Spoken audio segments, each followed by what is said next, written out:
Ma'am, ito, go-OT na naman si mga tao natin. So, tapusin nila ito ngayong gabi para makuha nyo na. Maraming kulang, ma'am eh. Ano pa ba yung problema? Overheat.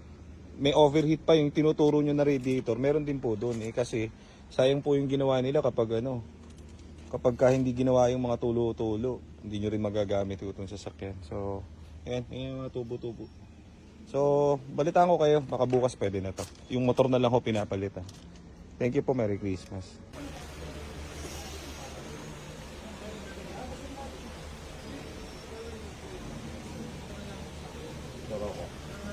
Ayan o, stock up yung pork niya, yung A and B gawa ng tubig. Ayan, dito na galing. Tumatagas yung sa ECT housing. So nababasa yung sa loob. Oo, yun. Oo, kalawang na nga oh. Ayan, stock up parehas. Parehas nakangat. Kaya talagang hindi na siya aandar Oh, kalawang. May pa, marks pa ng yung kalawang, tubig, basa-basa. So papalitan ng pre, brand new. Pork. Shift port. A and B.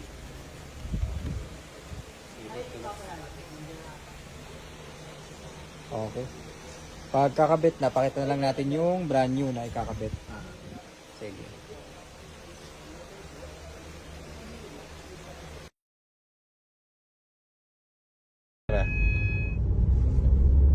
Shifting yung drive.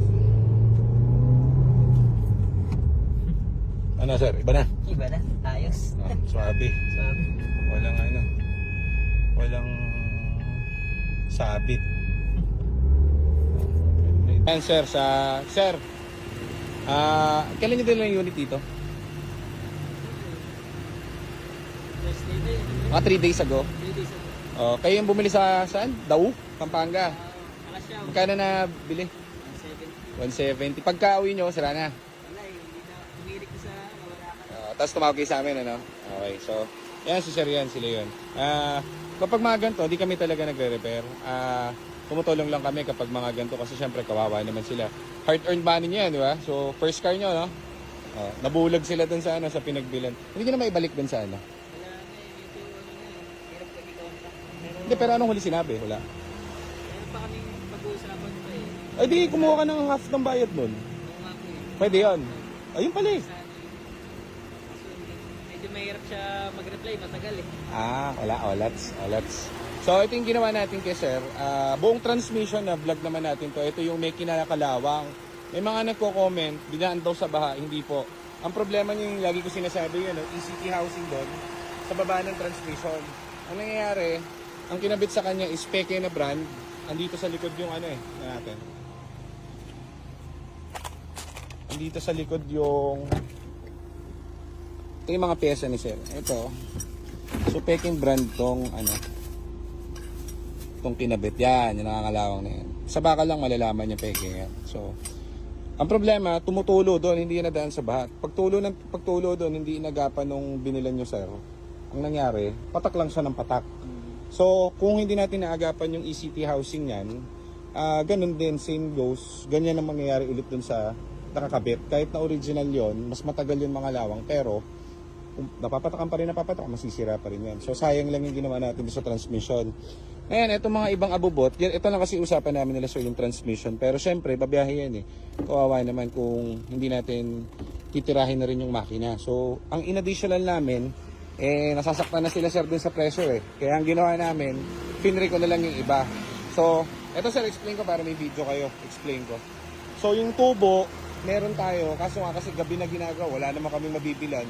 Meron kami isang Fiesta doon na 2012. Ganito rin. Hindi pa namin pina-project, naka-standby doon. Pinahugot ko yung mga tubo. So, kinabit natin, tubo namin. Pinabayaran ko lang yung 3,000 surplus, dalawa. So, sinasabi ko yung price para alam niyo yung logic niya. So, ito, sira din yung reservoir tank niyo yung nasa likod. May leak. So, kailangan palitan yon kasi tumataas yung temp pag ginagamit eh. So, yun yung pina-additional lang kay Sir. Magkano doon? 2.5? 2.5 ba ito? 2.5 o 3? Parang gano'n 3, yan.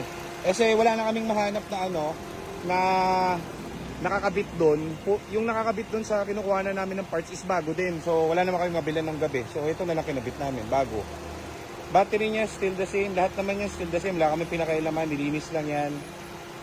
Transmission oil, inayos na rin. Pinalitan namin ng bagong langis. Yung transmission. Yung sa engine, hindi pa kasi wala na kami mabilan kagabi. So, para lang matapos yung unit, ginawa natin ng paraan. Tinest drive natin. Ano masabi niyo, sir? Ayos. Solid. So, walang kahit anong ninig, walang delay, dire-diretso lang, walang problema. So, all goods.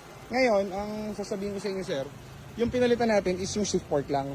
So, syempre, yung nakakabit pa rin dyan, yung clutch niya dati, kung ano yung dating nakakabit, yung pa rin. TCM nyo, yung computer module, yung pa rin. So, if ever magkaroon kayo ng scenario doon, iba yun. Iba siya doon sa shift fork, para lang alam nyo. Yung shift fork, yung nag-engage, yung kaya nasira yung ano nyo. So, sana maging okay lang lahat siya para hindi kayo mapagastos. So, yun yung pinakatulong na mabibigyan natin kila sir. Iba dito yung radiator pala, pinalitan din namin kasi hindi makakaalis to ng may butas di ba? Free lang yung radiator kasi second hand lang. Kinuha namin doon para hindi na masaktan sila sir. Masyado mabigat yung presyo. Hindi naman siya masyado mabigat. Pero kasi siguro mga nagastos na nila mga worth 50. Mura lang yung sa trani namin eh. So siguro mga umabot lang yun mga 35 lang yata, 35. Kaso kung ano-ano yung mga kinabit pa dun sa engine nung natapos yung transmission, kailangan talaga namin kasi kung gawa naman yung transmission, tapos sira pa rin yung engine, mag-overheat naman sila. So, kaya umabot ng ganun. Huwag nyo kami dudumugin dito sa presyo kasi namimili lang kami ng client katulad nila. Tulong lang naman yon pero syempre makukuha mo sa labas yun, 150,000, 100,000. So, sinabay lang natin tong unit ni sir. Okay, so ganun. Ito, ikutan natin. Sorry sir, ito yung mga parts niya, ito, yung luma niya, may tagas, ECT housing niya, tingnan nyo. Ayan. Ay, gago, sorry. Na-damage ko yung kotse niya. Ayan. Sabog yung yung mismong, kaya sumisirit nung no? Malakas yung May tulo. Pero yung bibili nyo, nakita nyo may tulo na. Tulo na. Ito yung, makiso yung sir, pabukas nga nito sir. So, ito yung sa kanila, kung mapapansin nyo, na to?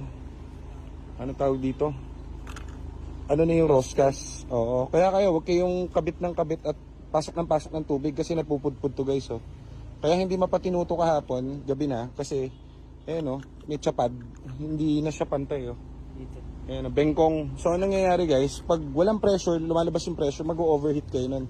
Kaya obligado kami magpalit talaga ng ganito. Kung may second hand kami ganito, bibigay ko na rin. Kaso lang, wala na kami mahanap dyan. So, mga binigay natin. Ito, libre lang sa amin. Ito, mabibili nyo ECT housing guys. Alam nyo naman to, di ba? Ito yung daanan ng tubo doon sa may makina. So, mabibili nyo to sa labas. Kano ba to sa labas? 3.5. Meron kami dito, 2.5. Kaso ito, finrila lang namin kay Sir Brand yung meron kami dyan. So, para hindi sila masyado masaktan. Baka dumugin kami ng tao dito na magpagawa kasi lahat libre. Ito yung radiator ni Sir, may tagas. So, lahat ng parts siya makukuha niya ulit para meron silang reference. Ayan yung peke na shift fork. Yung unang may-ari nito, nagpagawa na rin. Kasi bago na to eh. Ang problema nila, hindi nila inayos yung ang tawag dito, yung cooling system ng kotse, kaya ganyan. So, ayan si sir, goods na yan. Binabantayan namin yung, tingnan natin temperature sir. Dapat dyan, di na nagbabawas sa tirik ng araw. So, 87, bumaba pa lalo. Kanina 90. Check mo sir. Kanina 90 something, di ba? So, ang importante dyan sa ganyan, bumababa. Okay lang siya tumaas, basta bumababa. Pero pag puro taas, delikado na yan, mag-overheat ka na nun, sir. Basta ang maximum niyan is at least 100. Mga ganyan, titignan mo. Patsagan mo lang. Tapos, yan, all goods yan. Sige, paalisin natin si sir kasi may lakad sila eh. Okay, sir. Okay ba, sir? Thank you, sir, No problem, sir. Thank you. Sir. Sir, paano? Thank you. Ay, baba mo yung dyan, yung hood. Okay, no problem. Sige. Jad, re-release din natin yung kay police ngayon, no? Sir, ingat. Thank you. Enjoy. Ay, hindi na namin nalinis, Ayan, sir, alis na. Tawag dito. Eto, tulong lang, guys. So, wala kaming profit dito. Halos kami pa yung lugi. Pero okay lang. Para lang, alam nyo, hindi naman sa pagiging mabait yan. Para lang alam nung iba na, yan, katulad ni sir, na bumili siya sa labas. Magkaroon kayo ng tawag dito knowledge na ingat sir, ingat, thank you. May babay pa si sir. So, ang ganda ng shifting nun. Ang ano, swabing-swabe. Kaso nga, ang daming dinagdag doon kagabi. So, Palaban. nakakatakot yung mga dinagdag. Sabi ko, wala. Kuhanin nyo na lang yung pesa natin dyan. Tapos ikabit nyo sa kanya. Eto guys, yung pinagkuhanan nung yung pyesa kay sir. Pakita ko sa inyo. Buklatin mo nga ng onti yung isa dyan. Yun sinacrifice na namin yung isa namin para dun. Sacrifice. Ayan pa yung pinagkabitan. So, ayan. Ayan, nandurog. Laman sa loob. Dahil laman, nangyayan. Pero bubuhayin natin. Pero bubuhayin namin to. So, yung kinabit namin doon kay sir, galing dito, free lang. Para lang matapos. Kung hindi kasi namin yun kukuha na ng pyesa to, baka 2 araw na, dito pa rin yung mekaniko namin, dito na matulog yun. So, at least yun, okay, tapos na. So, all good, sige.